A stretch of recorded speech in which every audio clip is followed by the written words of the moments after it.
Bueno, bienvenidos a este programa de Conversando, en los que cada semana, los días martes, traemos y que viene y nos acompaña el edil Cyrano Cardona.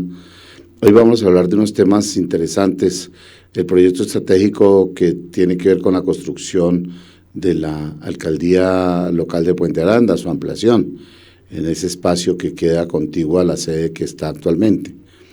Lo otro que vamos a hablar es la reactivación económica, cómo va todo este proceso de reactivación en la localidad, qué se ha hablado en la JAL de todo este tema. Y bueno, aprovechar el día para hablar también de la independencia de Colombia, de todo este tema del pasado y mirarlo en presente, como había un programa en la televisión antigua que era de Ramón de Subiría, el pasado en presente. Vamos a hablar de la independencia entonces de Colombia. Le doy la bienvenida a Edil, que nos acompaña para que salude a la audiencia. Gracias, Jorge, a toda la audiencia, a la familia, a todo el personal de Santel Radio Televisión, y de nuevo conversando, pues ahí pausadito y animadamente sobre temas que hemos tocado en la misma corporación durante esta semana y de la situación de nuestro país. Entonces, muchas gracias, Jorge, por la invitación y cuidándonos. Sí, nos toca, ¿no? Bueno, vamos a ir a una pausa y empezamos a tomar los temas que nos interesan, que le interesan a la comunidad, que nos interesan a nosotros comunicarse a la comunidad, porque sabemos que son de interés de toda la localidad de todo Bogotá. Ya regresamos en unos segunditos.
Televisión, innovación en comunicación, el canal de televisión vocero de la ciudadanía de Bogotá y el país. Hacemos transmisiones streaming en vivo y en directo de eventos, ferias, convenciones, con Switcher Team Production Studio 4K de Black Valle. Producimos animación 3D y 2D de calidad con plataformas de última tecnología. Realización creativa de videos comerciales, didácticos, educativos, institucionales.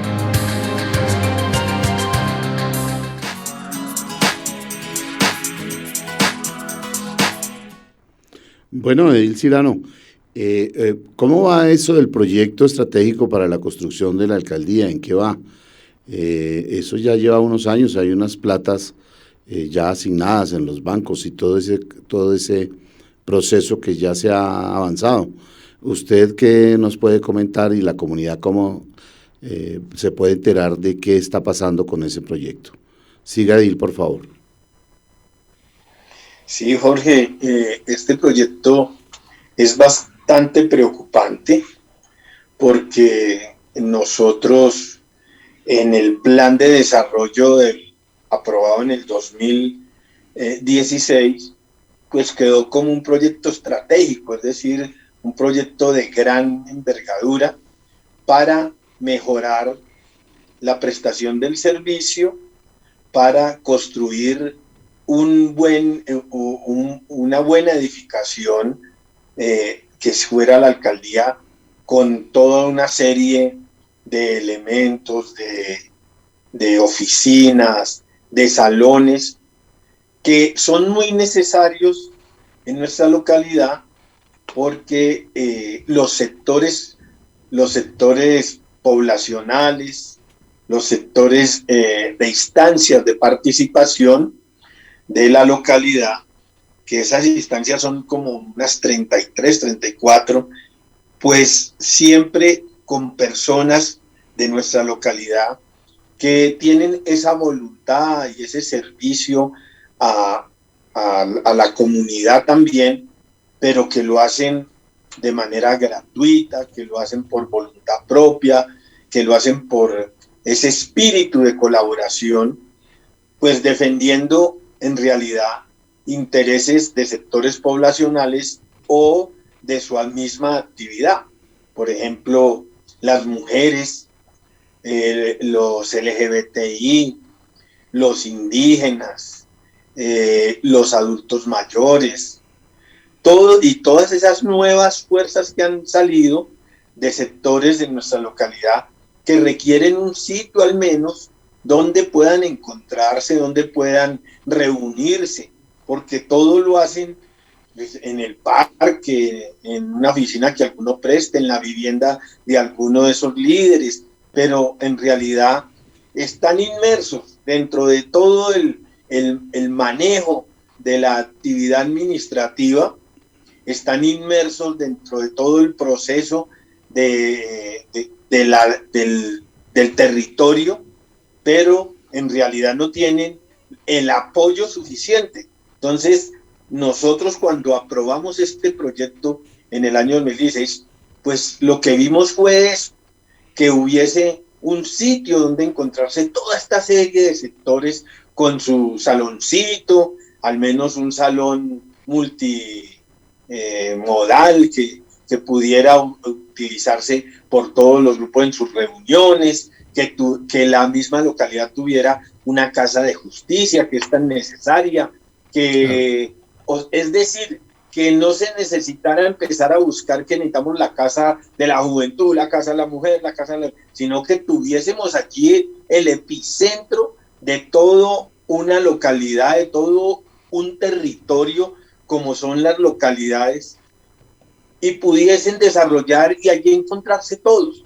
Lamentablemente pasaron los años y pues yo a veces digo que voté a conciencia porque eso se hiciera, pero con el tiempo esto en realidad no se ha dado. Y no se ha dado por varios, siguiendo estos motivos. Primero, tuvo que hacerse una contratación para, como toda obra que se tiene que hacer, primero hubo que solucionar el problema del terreno, porque el terreno aparecía de la Junta de Acción Comunal del barrio Veraguas y aledaño ahí el otro terreno aparecía la alcaldía local, de tal manera que en ese orden había que realizar una legalización y eso duró unos meses. Luego hay que contratar los estudios y diseños. Entonces eso se contrató con la Universidad Distrital. Y estos estudios y diseños se contrataron con... se hizo, primero que todo, se hizo un contrato de consultoría, ¿sí? Y un contrato interadministrativo de interventoría en el año 2016. Imagínense, desde esa época. Y se contrató pues para la obtención de licencia de construcción, los permisos, toda esta cuestión. Pero en el proceso de la consultoría, mediante la cual se buscaba el diseño, hubo mucha demora y hubo bastante demora porque el terreno al parecer no presentaba las condiciones para una construcción que se pretendía de 4 pisos o 5, además con parqueadero subterráneo. Entonces, En este procedimiento también, que conllevó varios tiempo, al salir en los estudios de suelos, de pronto que era negado y era imposible, volvió a determinarse realizar nuevamente y arrojó en ciertos puntos también que podía hacerse. Entonces, de tal manera que listo, pasó todo esto, se hacen los diseños, se evalúan y se aprueban. ¿De parte de quién? Entonces, se hace un convenio interadministrativo con la Agencia Nacional Inmobiliaria Virgilio Barco, quien es la encargada de la formulación, la estructuración y ejecución del proyecto integral y de infraestructura física para las nuevas instalaciones. Claro. Entonces, el gobierno distrital le gira 25.197 millones, los cuales se acuerdan ir en una fiducia. El contrato se hace por 2 años. Entonces, en todo ese procedimiento, es cuando, o sea, paralelo a eso, se venía con la consultoría de los estudios y diseños. Entonces, durante todo ese tiempo, los 2 años, hubo ese problema del estudio de suelos, cómo estaban los suelos, y esto quedó ahí, la fiducia, y nos manifestaban siempre en las sesiones que realizábamos que ya iba a iniciar, que no faltaba sino pasar esto a la curaduría respectiva, y solicitaron en 2 ocasiones para tener el balance financiero, el cierre financiero bien acorde para realizar la operación, para iniciar. Entonces solicitaron en 2 ocasiones más recursos, de los cuales sí salieron de nuestra administración local, que han sido por 6.500 millones de pesos desde el 2017 y 2018.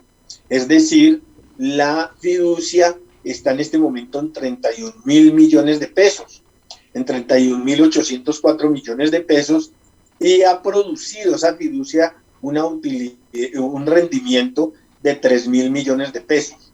Pero aquí a nosotros no nos interesa ese proceso. A nosotros lo que nos interesa es que se hubiera puesto la primera piedra, y resulta que se encerró el lote. Allí en ese lote, que es una zonita verde, iban niños a realizar prácticas deportivas, había escuelas de formación deportiva. Se cerró y se paralizó todo. O sea, también se perjudicó a una población infantil porque no se inició nada. Hoy vemos ese daño que se hace también a una población viviendista aledaña al lote, que tuvo que trasladarse para otro lado a hacer sus prácticas y estaban ahí cerquita a su vivienda. Se tiene esos recursos, los administran o los tienen en una fiducia, y pues ahí están quietos. No ha habido en absoluto, desde ese punto de vista, no ha habido nada que podamos hacer nosotros desde la JAL, sino solicitar, exigir qué va a pasar, que tal cosa. Pasaron los años, y en ese discurrir de los años, ahí encontramos en la última sesión a la cual yo me he dedicado a hacer el análisis, pues me encuentro con que en esto uno tiene que ir más allá, y vamos a tener que solicitar de los entes de control si este dinero, pues en realidad que produce rendimientos, pues a ver, sí, puede producir rendimientos, pero esta falta de haber realizado la obra no ha producido también detrimento patrimonial. Entonces, en ese orden, yo he iniciado un procedimiento. Primero, pues escucharlos, que fue la sesión que realizamos en días pasados, y saber qué se está pensando. En segundo lugar, pues ya proceder a enviar los oficios correspondientes de todo el cronograma que se tenía previsto y que no se ha realizado la iniciación de la obra. La ANIN manifiesta que no se inició nunca la obra porque nunca se ha contratado a alguien para que haga la obra. Imagínense, entonces se proyectó una obra, se hizo el contrato de estudios y diseños, se dejó un recurso, se administra un recurso, se tiene una fiducia, la ANIN es la responsable de esa fiducia, pero no se ha hecho contratación y ellos dicen que esa contratación es de parte de la administración local. Entonces, no sabemos ahí qué ha pasado con eso. Y en segundo lugar, la licencia está por 2 años. Y esos 2 años tuvieron una extensión por lo de la pandemia de 6 meses. Esa licencia tuvo en su primer momento se pidió extenderla, que lo dan por 1 año más. Es decir, la licencia, los estudios, la licencia salió desde hace 3 años y medio y no sucedió absolutamente nada. De tal forma que en este momento, pues la licencia ya se vence y para que se renueve una licencia o se dé otro tiempo, debe ir como mínimo un 50% de ejecución de la obra. Y van 0%, porque no se ha puesto la primera piedra. Entonces, quiere decir que la obra en este momento no puede iniciarse tampoco. No hay forma, no han contratado, no hay nada. Lo último que sucedió fue en febrero 11, cuando la alcaldesa mayor en el Consejo de Gobierno en Milenta manifestó que ya la obra no se hacía. Entonces, y ya después ahorita en marzo hubo un comité en donde estuvo la alcaldesa local y la alcaldesa local dijo, ya no va la obra, hay que liquidar esto. El pasado 15 de julio hubo la reunión y entiendo que el día de 22 de julio se reúnen para realizar las cuentas que hay en este momento de todo ese procedimiento, porque la ANIN pues cobra unas contrataciones que ha hecho, que no sabemos, parece más de 1.000 millones de pesos. Entonces, en ese orden de ideas está este proyecto que ya no se va a llevar a cabo al parecer, porque la palabra de la alcaldesa mayor y la alcaldesa local y la próxima reunión que se va a realizar es para buscar esa liquidación de la que ya se habló en días pasados y devolver esos recursos ¿a dónde?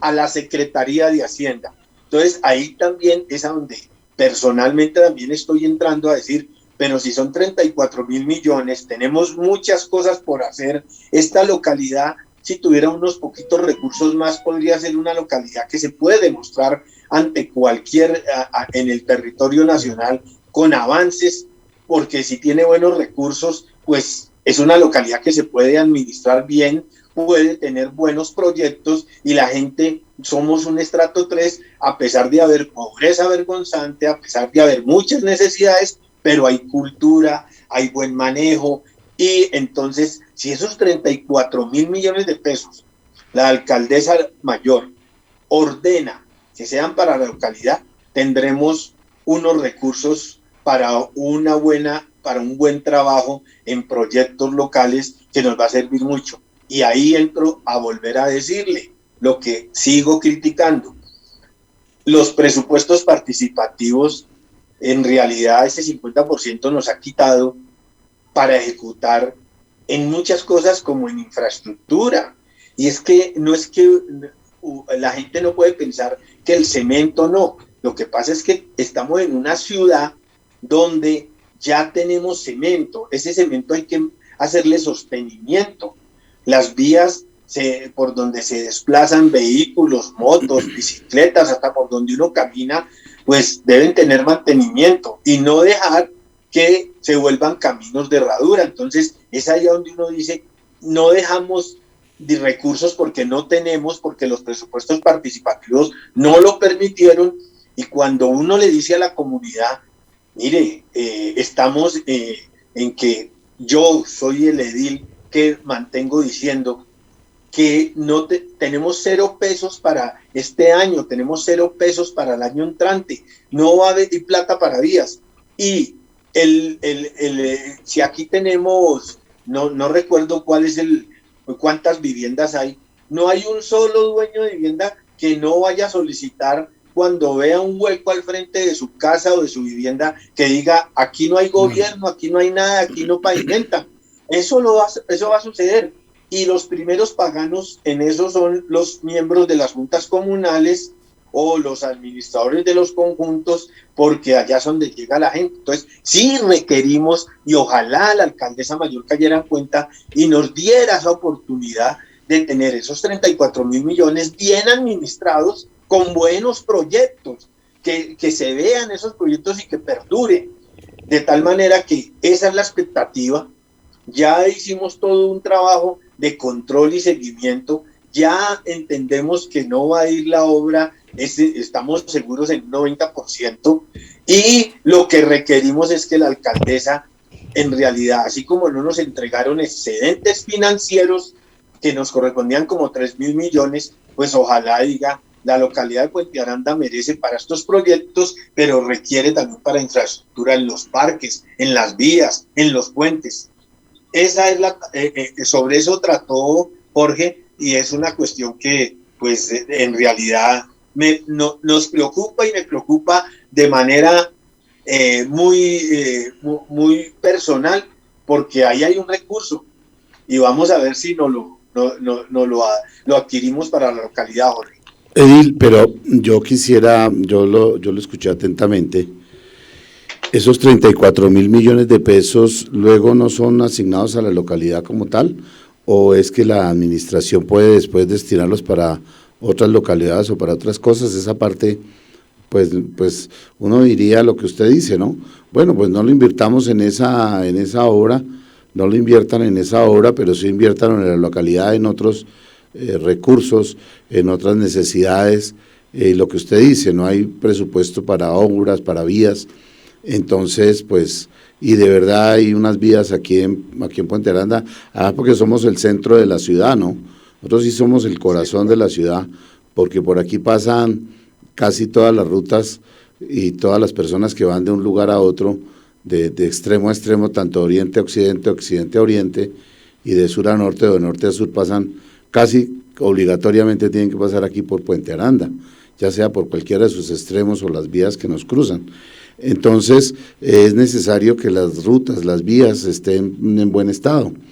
Y pues si esa plata no se va a invertir en el proceso de la alcaldía, entonces se podría pedir, exigir, o bueno, no sé cómo sea, o jurídicamente, o socialmente, ¿no? Ya con algún plantón o alguna cosa, de que ese dinero que se quede en la localidad.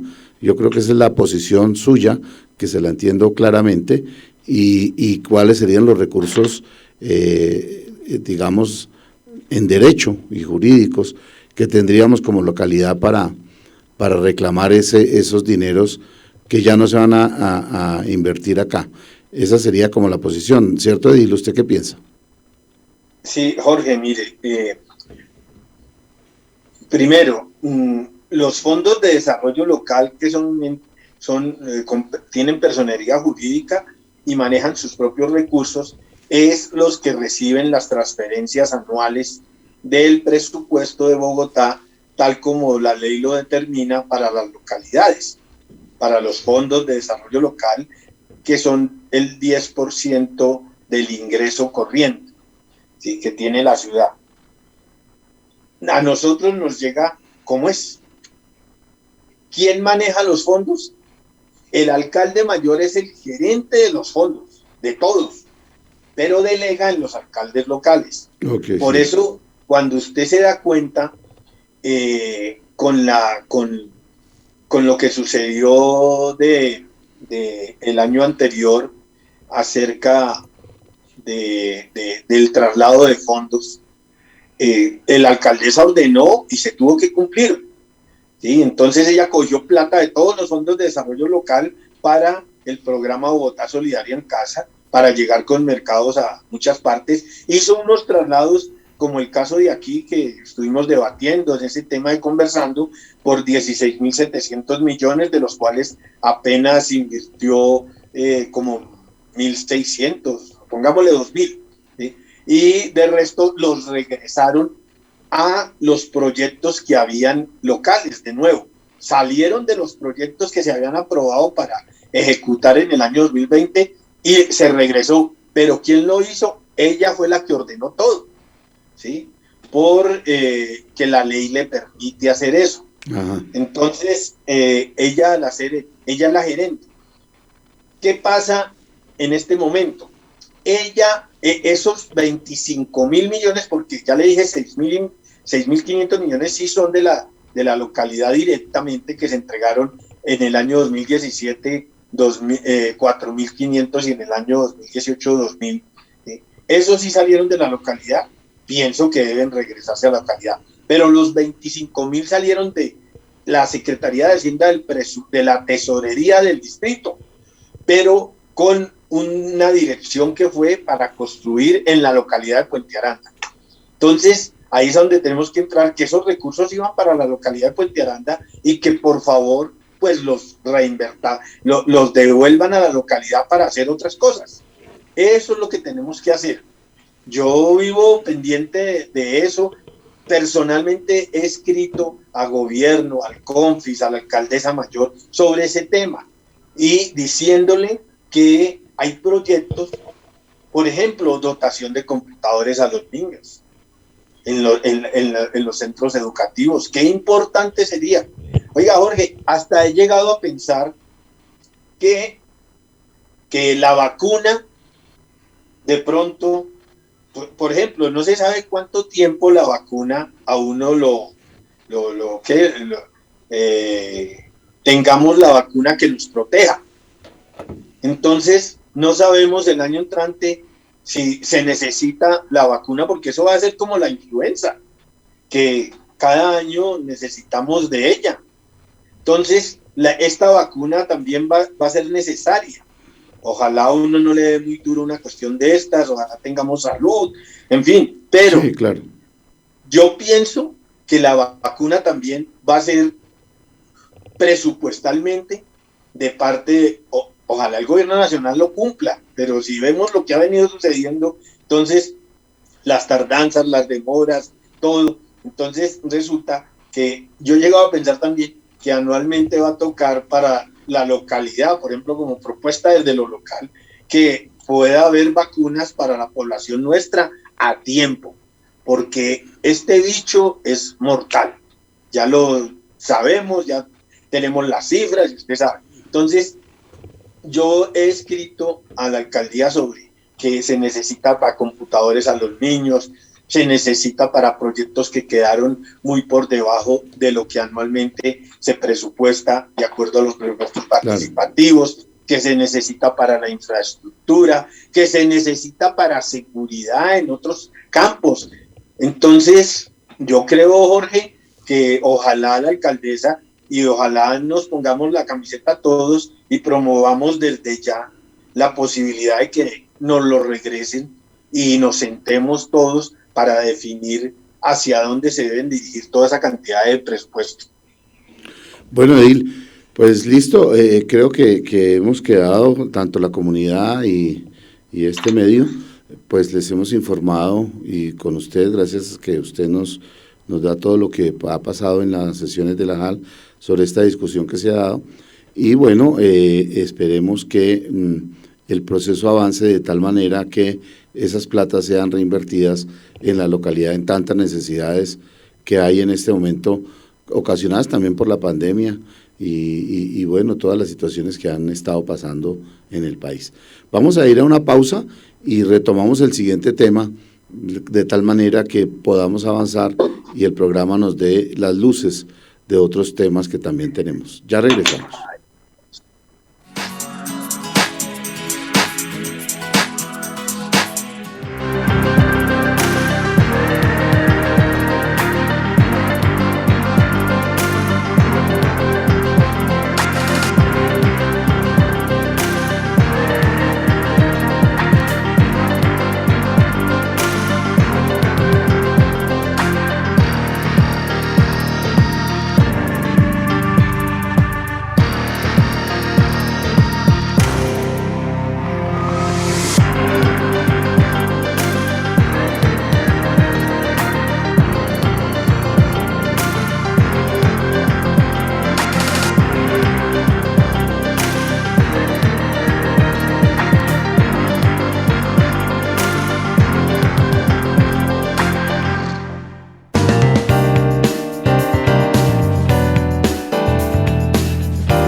Santel Televisión, innovación en comunicación, el canal de televisión vocero de la ciudadanía de Bogotá y el país. Hacemos transmisiones streaming en vivo y en directo de eventos, ferias, convenciones, con Switcher Team Production Studio 4K de Black Valle. Producimos animación 3D y 2D de calidad con plataformas de última tecnología. Realización creativa de videos comerciales, didácticos, educativos, institucionales.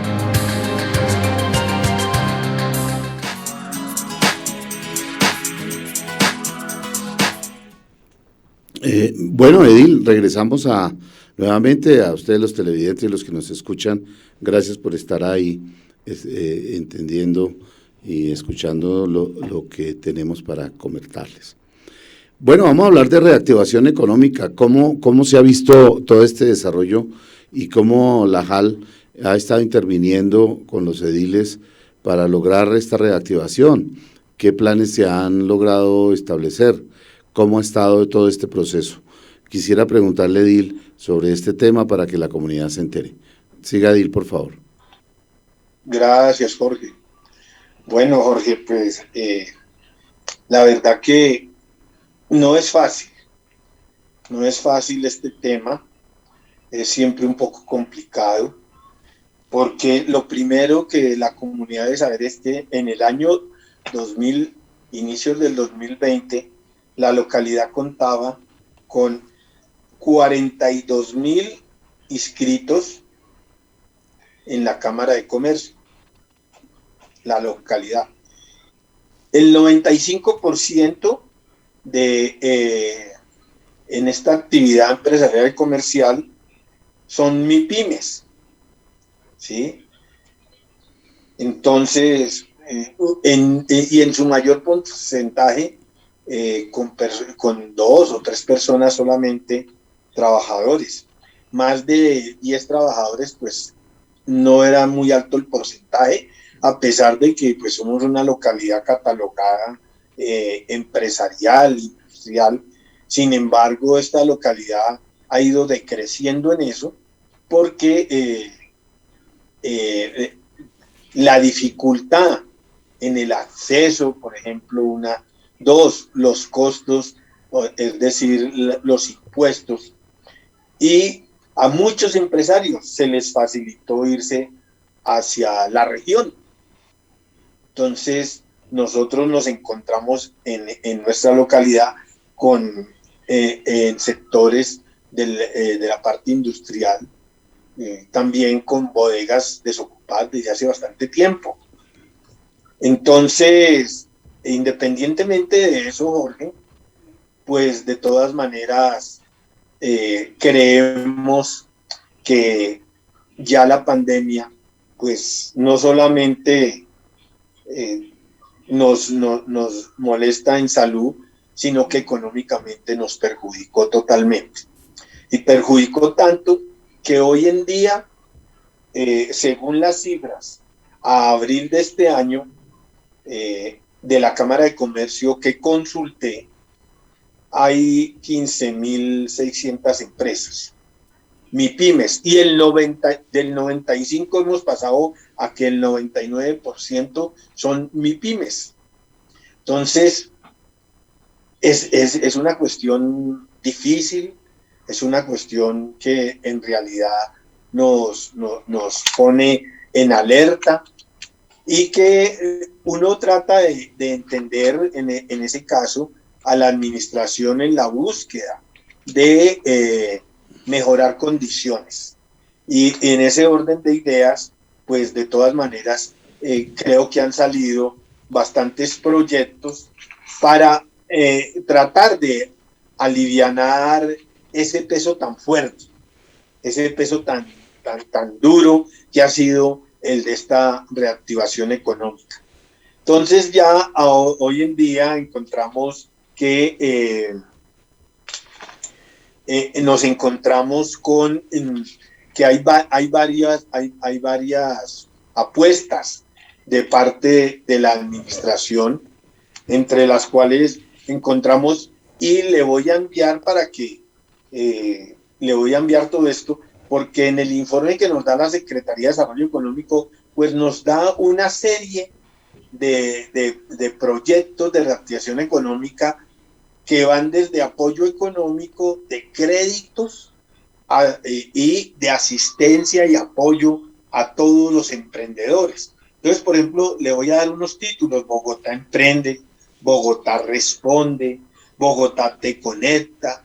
Entonces, cada uno de estos proyectos, en su mayoría, son para apoyo profesional y la búsqueda de que en ese emprendimiento los que emprenden puedan lograr estar dinámicos y puedan de verdad dentro de ese desarrollo propio de su actividad llegar al comercio como debe ser.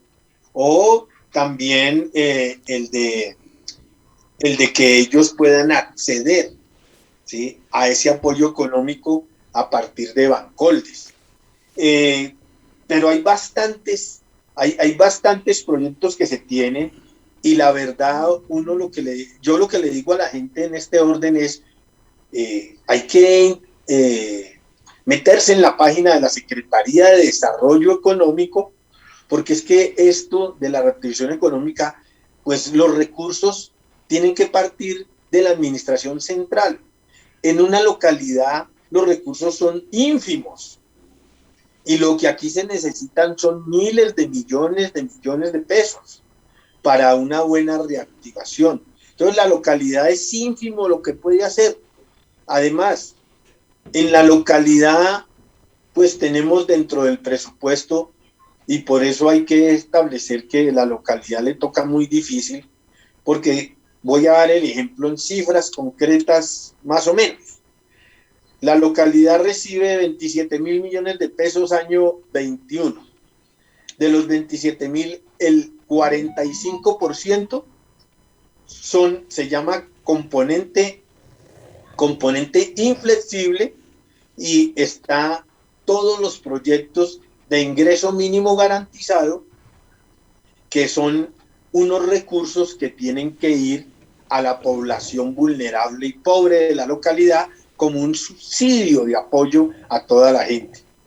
La localidad tiene 885 adultos mayores a los cuales se les otorga un bono de 125.000 mensual. La localidad tiene el apoyo a los estudiantes que salen bachilleres. Entonces, en ese 45% son proyectos ya concebidos de la localidad, que son fijos para el desarrollo mismo de la localidad y para sectores poblacionales. Y de esos 27.000, entonces, hay un 5% que se van proyectos de salud y de integración social, para apoyos de ayudas a personas en condición de discapacidad, ¿sí?, para apoyos de atención a cuidadores, en salud, todo, y en integración social, los programas que se realizan localmente. Y tiene un 50% que es el de presupuestos participativos, donde el CONFIS establece las líneas de inversión y los conceptos de gasto. Entonces, imagínense que en las líneas de inversión, pues hay varias líneas de inversión que pertenecen de acuerdo al área administrativa de nuestra ciudad. Entonces tenemos, vuelvo y repito, el de infraestructura, tenemos el de desarrollo social, tenemos el de seguridad, y esas líneas de inversión que he enunciado cuentan con una serie de conceptos de gasto. Podríamos llamar eso como programa. Se le bloqueó el micrófono, Edil.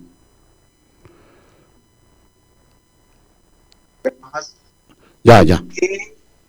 En cada uno de ellos tenemos los programas que son por los que vota la comunidad, ¿sí? Y entonces la comunidad vota por cada uno de ellos, y son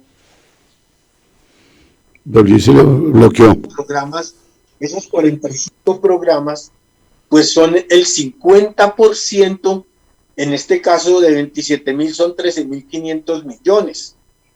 Dentro de eso está la reactivación también económica, y es el apoyo a las MIPYMES, el de capacitaciones, en todo este orden. Entonces, de tal manera que es muy poco lo que puede, o sea, cuando usted mira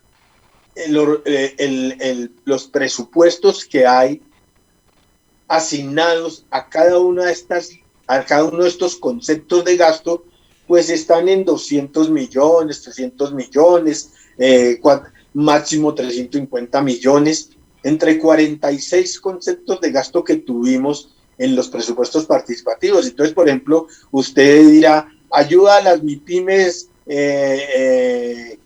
apoyo a las MIPYMES, así generalizado, en capacitación, pues 200 millones, aquí hay 15.000 negocios, entonces muy poca la gente que alcanza dentro de 200 millones, que apoyo a la nómina, entonces ahí de pronto se dice, ahí ya pasando en 300 millones, ¿cómo se distribuyen? Llega máximo a 50, 60 negocios, pero no hay mayor apoyo. Entonces yo sí le digo a la comunidad siempre que debe uno lograr, pues no, sin dejar de pronto de participar en lo local, a enterarse y participar en lo distrital, porque en lo distrital pues se manejan muchos recursos. Encontramos entonces dentro de eso como hay un programa de reactivación económica que es en alianza con el Fondo Nacional de Garantía para 7.000 trabajadores independientes de todas las localidades. Y en él hay un monto de crédito hasta por 10 millones de pesos, ¿sí? Y no se le exige al trabajador independiente que tenga parafiscales, ¿sí?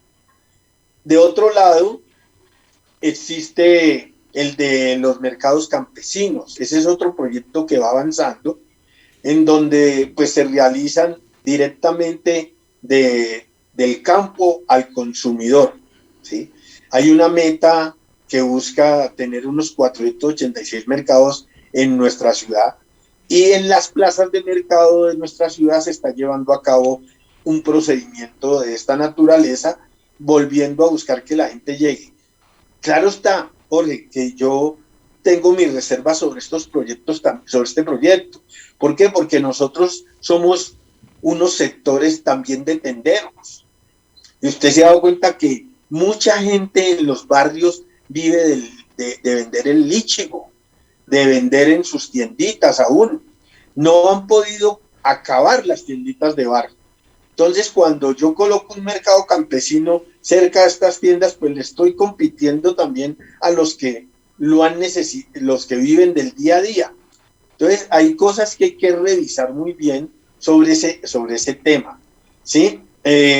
Hay un programa del Fondo de Innovación, Tecnología e Industrias Creativas, ¿sí? Que trata de reactivación de negocios verdes, de innovadores, y de diseño Bogotá y de entorno. ¿En el que se piensa? Pues buscan 5 frentes de acción: innovación y aceleración, transformación digital, nuevas tecnologías, cultura de innovación y recursos para innovar, ¿sí? Entonces, ¿qué quieren? Que el 20% jóvenes estén dentro de la nómina de algunas MIPYMES, contratando hasta los jóvenes entre 18 y 28 años, ¿sí? Y 3.800 empleos que serán movilizados, fortalecidos y recuperados a través de estos programas. Que en este orden de ideas, ¿qué pasa ahí, Jorge? El apoyo a la nómina, que bien se ha dado en todas las localidades. El año anterior se dio en nuestra localidad con Compensar, y ahora nuevamente este proyecto de apoyo a la nómina se va a dar para que las MIPYMES reuniendo unos requisitos, pero como ya se dijo, no necesitan tener parafiscales, puedan tener una persona entre 18 a 28 años o un mayor de 50 años inclusive dentro de su empresa trabajando. Y hay un subsidio por 3 meses de pago de esa nómina. Pero también piden que ojalá que se dé un contrato mínimo a 1 año para esta persona. O sea, tiene que haber un compromiso, ¿sí? Yo creo más, Jorge, que todo esto de la reactivación económica valdría la pena, con todos los datos que hay, Jorge, poder ustedes de su SUSEP producir una información tal que la gente quede más clara, porque lo que nosotros hacemos como él y lo que yo le estoy tratando de resumir es una cuestión que puede que la gente logre entenderla, pero se requiere profundizar más en cada uno de esos aspectos para que quienes como audiencia y puedan socializar con las demás personas, se pueda de verdad lograr que la gente entienda y participe de todos estos proyectos de acuerdo al área de su actividad.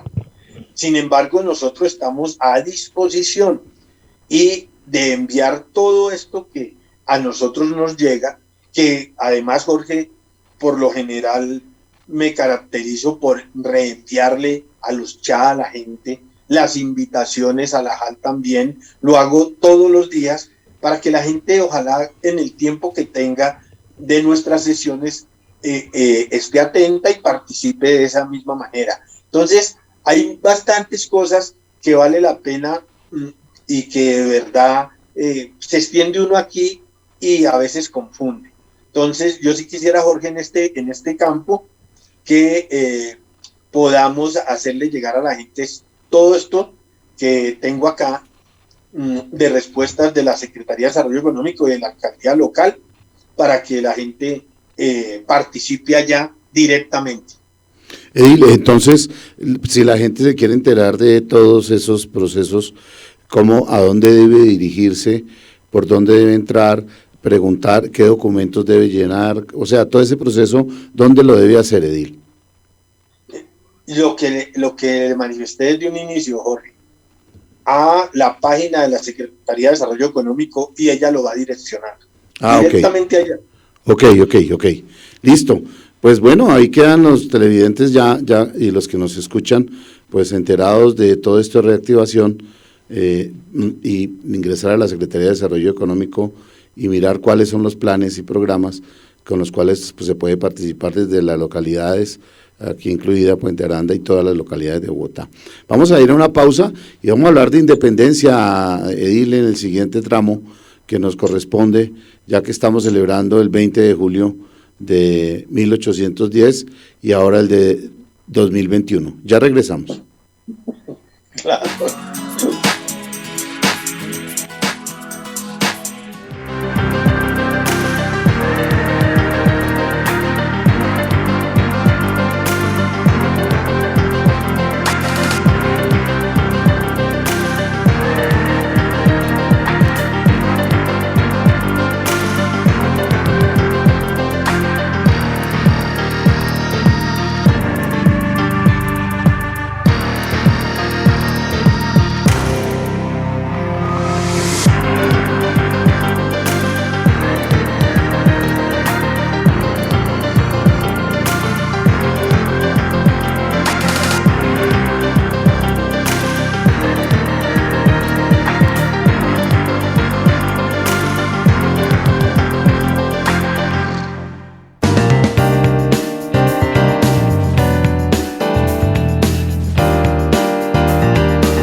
Alcatel Televisión, innovación en comunicación, el canal de televisión vocero de la ciudadanía de Bogotá y el país. Hacemos transmisiones streaming en vivo y en directo de eventos, ferias, convenciones, con Switcher Team Production Studio 4K de Black Valle. Producimos animación 3D y 2D de calidad con plataformas de última tecnología. Realización creativa de videos comerciales, didácticos, educativos, institucionales.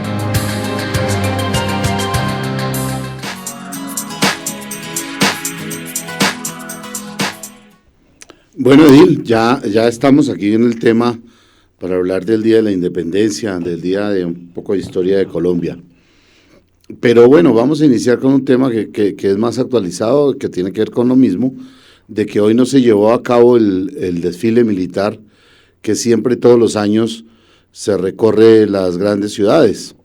Esta vez no hubo, algunos le achacan el problema al orden público, otros dicen que es por el problema de la pandemia, pero su visión, ¿cuál es y cuál es su análisis de este tema, Edil? Bueno, gracias, Jorge. No, yo sobre el desfile militar, pues,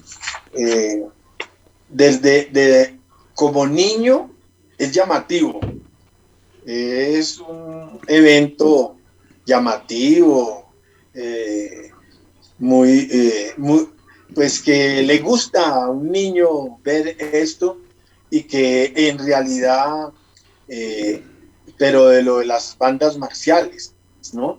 Que se escucha la trompeta, se escucha el tambor, se escucha el bombo, los platillos, los aparatos, los aparatos musicales, y es bonito ver desfilar, ¿no? Es un acto simbólico muy bonito. Sin embargo, pues la verdad, nuestro país en ese orden de celebración, pues yo no estoy complacido de celebrar qué.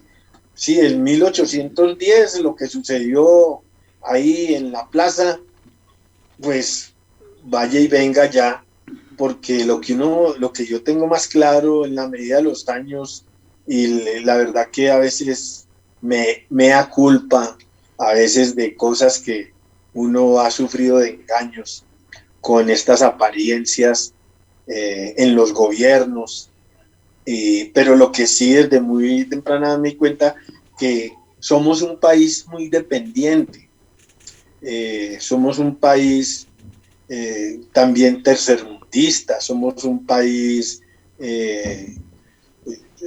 que en realidad, teniéndolo todo, no podemos utilizarlo propiamente quienes nacimos, nos criamos, nos formamos y queremos en realidad que haya una vida digna para todos.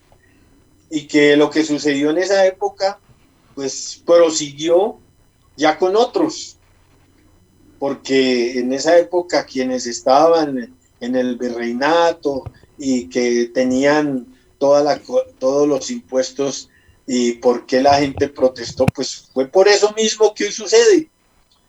La gente protestó, la gente se alborotó, la gente gritó independencia, se empezó a producir la batalla, se empezó a producir la confrontación, se armaron los ejércitos y pues ahí continuamos, porque la historia de nuestro país es una historia de guerras, es una historia de confrontaciones.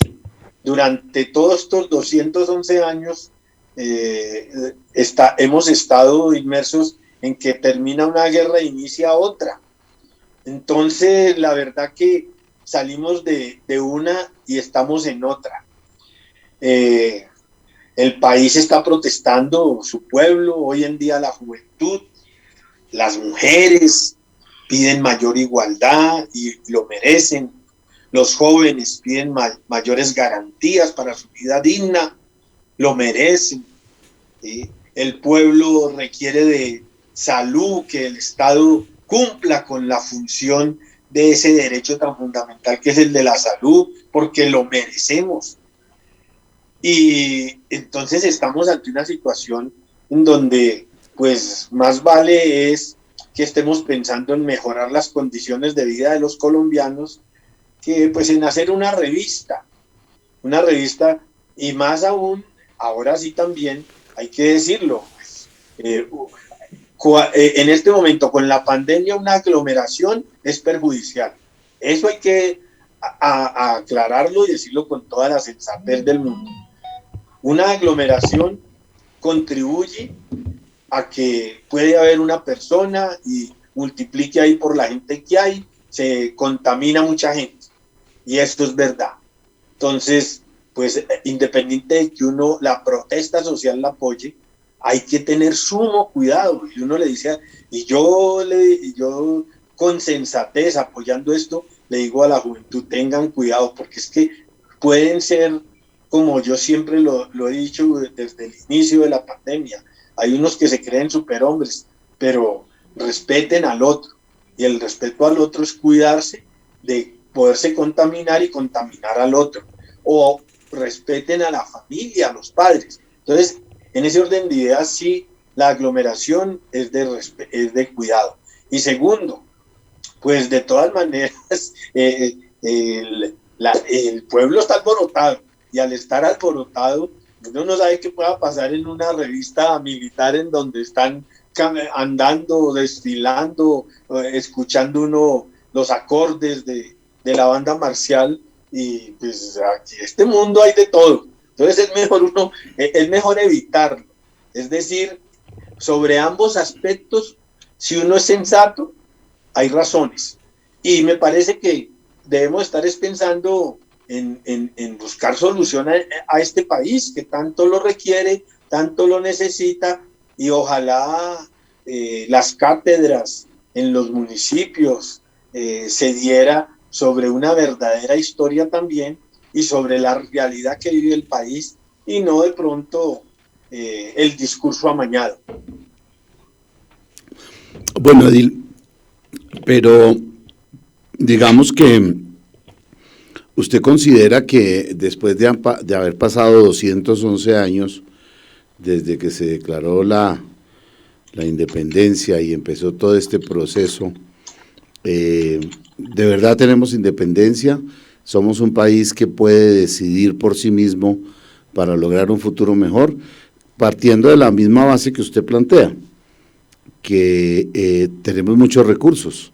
Para nadie es un secreto que con toda la cantidad de climas que tenemos, nosotros tenemos desde 0 grados, pues en los páramos, por allá en esas alturas, y tenemos también los climas que hay abajo en las costas, y en medio de todo eso, pues los diferentes climas en las montañas, y eso que permite producir todo tipo de productos agrícolas, de cualquier estilo, de cualquier forma. Además, toda la minería, toda la biodiversidad. Somos uno de los países con mayor biodiversidad en el mundo, en cuanto a los animales, insectos, de todo lo que usted se imagine. ¿Por qué tenemos que vivir como estamos viviendo? ¿A qué se deberá eso, Edil? ¿Usted qué piensa, si somos un país independiente o no?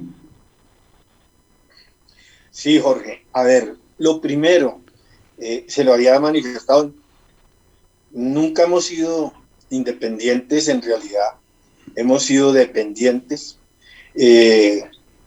Nosotros hemos dependido de otras potencias, nunca, y teniéndolo todo. Usted lo dice muy claro. Entonces, en ese orden de ideas, pues la verdad es que el país, aparentemente, los ricos de este país, pues desde el momento en que toman el poder, lo que buscan es enriquecerse más, porque el poder produce ese fenómeno de cogerlo todo. No les importa pisotear al otro. Y entonces, como de otros países hay otros ricos, hay mayor adelanto, pues lo que hacen estos ricos de nuestro país es negociar con los ricos de esos otros países para traer al país los avances. pero en esa negociación lo que están haciendo es que nosotros paguemos con el sudor de la frente, con el trabajo propio, pero para ellos enriquecerse. Una industria grande en nuestro país que requiera de tecnología de otro país, la traen aquí, pero el negocio es de uno, el negocio no es de varios. El que la trae, pues contrata al personal, ¿sí? Paga la mano de obra, la fuerza de trabajo. Sin embargo, pues se enriquece aún más y no hay una distribución de la riqueza como debe ser. Porque la persona, en este momento, la persona cuando coge dinero, entre más dinero tenga, pues eso lo alienta a querer tener más. Entonces aquí hemos estado avasallados por el capitalismo salvaje. Además,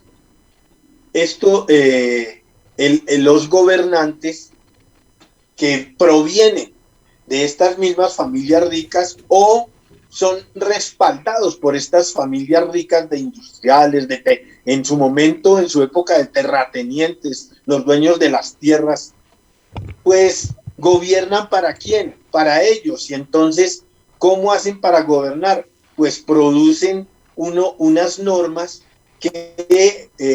implacables para que el pueblo pague, sostenga todo. ¿Y qué sucede? Muchos de estos personajes ricos pues hacen en su momento llevaban hasta dobles contabilidades, en su momento pues con sus gobernantes, con sus legisladores tratan de medir a través de normas, de leyes, evitar pagar muchos impuestos porque lo que dije anteriormente, quieren ser más ricos cada día y acumular y acuñar mucha riqueza, y el trabajador pues sostenerlo ahí, y al trabajador pues le endulzan el oído con una que otra cosa de un aumento paupérrimo en su salario y con proyectos de cuestiones que el trabajador dice, no, esto al menos nos están dando esto, así como el ejemplo, no, ese al menos no robó tanto, porque es que hasta en la cultura nuestra se habla de eso, ese al menos no robó tanto. ¿Cómo es posible que nosotros los colombianos nos hayamos metido dentro de esa cultura?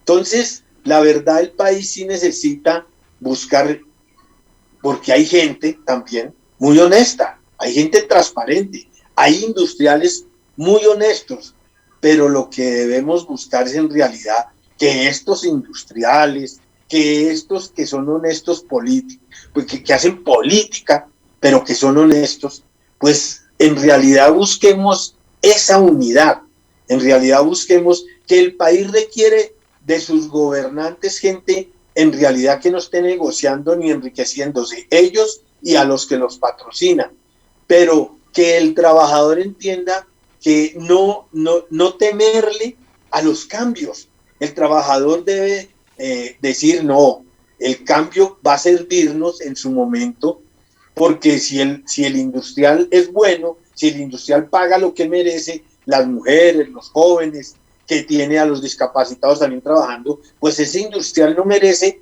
que vaya a caer en una trampa, sino que ese industrial que tiene sentido humano va a decirle, va a contribuir a esos cambios. Pero el que no, pues de todas maneras va a apoyar y va a continuar auspiciando a aquellos que llegan a crear normas para su beneficio nomás. Y entonces el trabajador, el colombiano, de por sí la mayoría, muchos colombianos, pensamos que debemos proseguir porque si no, el cambio nos va a afectar. No, hay que saber. Por eso la invitación más para independizarnos en realidad es que la gente debe saber votar, debe saber elegir. La gente no se debe dejar engañar de verdad del tamal o de la teja o del 50,000 pesos o 100,000 pesos. La gente debe sacarle tiempo y haga de cuenta que cuando va a leer sobre en realidad lo que le conviene al país, pues lo haga como si estuviera viendo una película. Entréguele 2 horas, 3 horas a versarse sobre la realidad de un país como usted lo dijo, un país que tiene más de 102 millones de hectáreas, que el campesino sufre para poder producir la cosecha, porque los insumos son caros, ¿sí? Aquí le sirven más al extranjero, a los grandes productores de insumos, pero a precios muy duros para un campesino. Y no hay en realidad el apoyo suficiente para los campesinos. Un país que la banca, los banqueros son multimillonarios. Y entonces hoy en día con esa propuesta de la reforma tributaria aparece allá diciendo que a pesar de que es inconstitucional ese 3% que le van a cobrar, de todas maneras van a contribuir. ¿Cuál favor nos están haciendo si nosotros somos los que metemos allá en esa caja el dinero, así sean 1.000 pesitos, ¿sí? Para que ellos sigan negociando y ganando? Y entonces sus empleados dentro de los bancos pues se sienten tranquilos porque ahí desarrollan un proyecto de vida que podría ser mejor si no fuéramos explotados como nos explotan y a ellos como los explotan dentro de su misma oficina. Entonces, la banca, el narcotráfico permeó esto porque se permitió eso. La autoridad de nuestro país permitió que el narcotráfico floreciera, no hubo contundencia en su primer instante. Y hoy en día, ¿cuántos 200.000 hectáreas de sembrado tenemos? Y dicen que el gobierno, 249.000. Imagínense, 249.000 hectáreas. ¿Y qué quiere hacer el gobierno? Seguir matándose ahí, metiendo el glifosato, cuando en realidad lo que aquí hay que buscar es una salida a eso.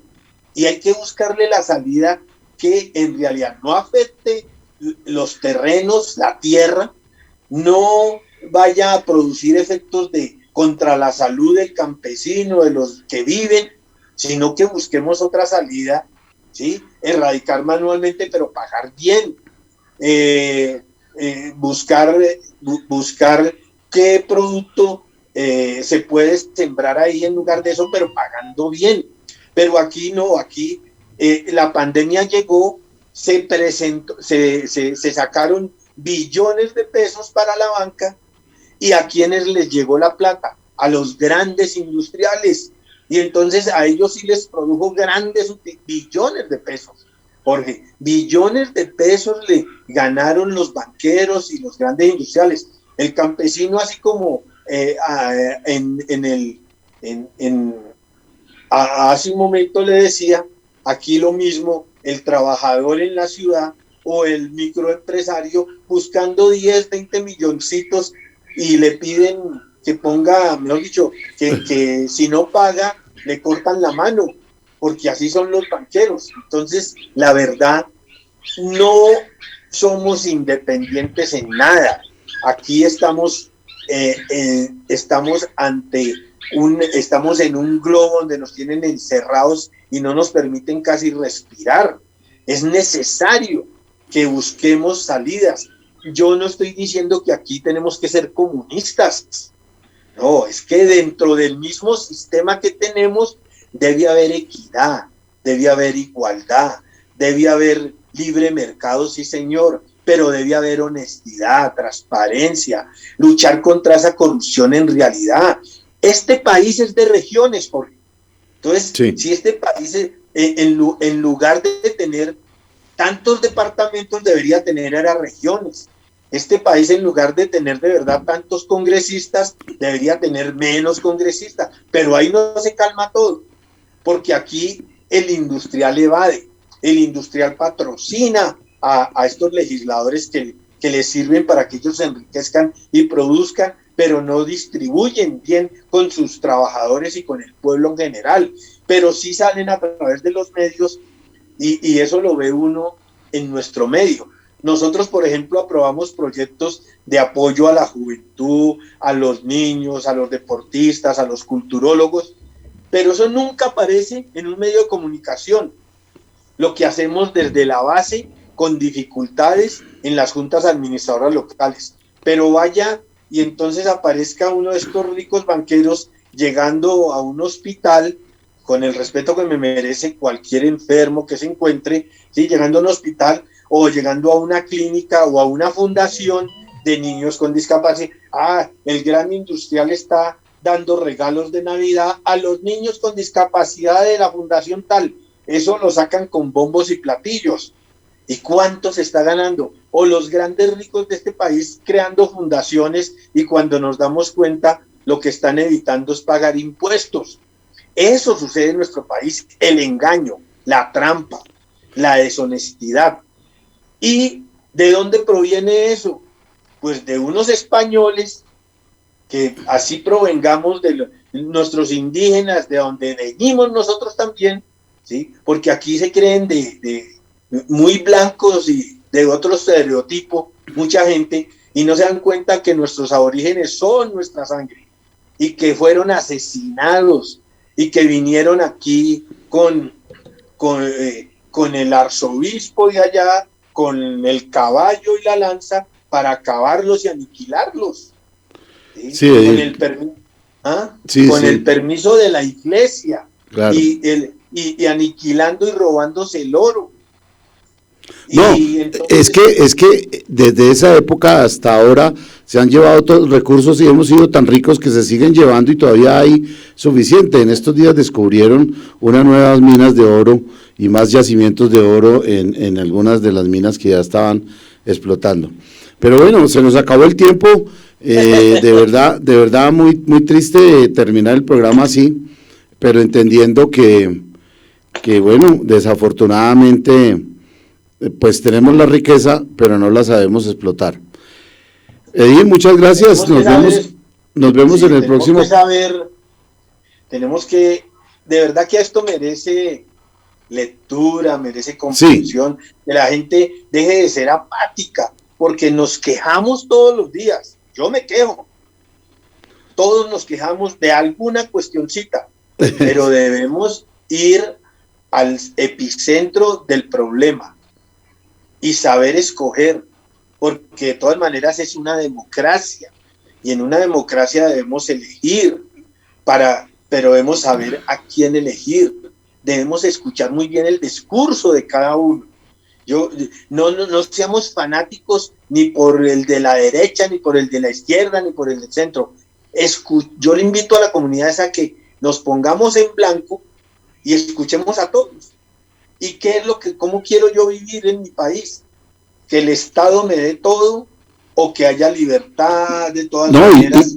Y lo otro, que la gente salga a votar, porque es que la abstención también es muy alta y la gente no sale a ejercer el derecho, y obviamente eso también es tenaz. Bueno, pues esperemos que, ya vienen las elecciones, esperamos que esta vez se haga un cambio y la gente salga masivamente a ejercer el derecho. Muchas gracias, Edil, y nos vemos la próxima semana. Muy amable por haber participado y darnos sus opiniones en todo esto. Muchas gracias. Gracias a usted, Jorge, y saludos a la familia, cuidándonos. Gracias. Chao.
Santel Televisión, innovación en comunicación, el canal de televisión vocero de la ciudadanía de Bogotá y el país. Hacemos transmisiones streaming en vivo y en directo de eventos, ferias, convenciones, con Switcher Team Production Studio 4K de Black Valle. Producimos animación 3D y 2D de calidad con plataformas de última tecnología. Realización creativa de videos comerciales, didácticos, educativos, institucionales.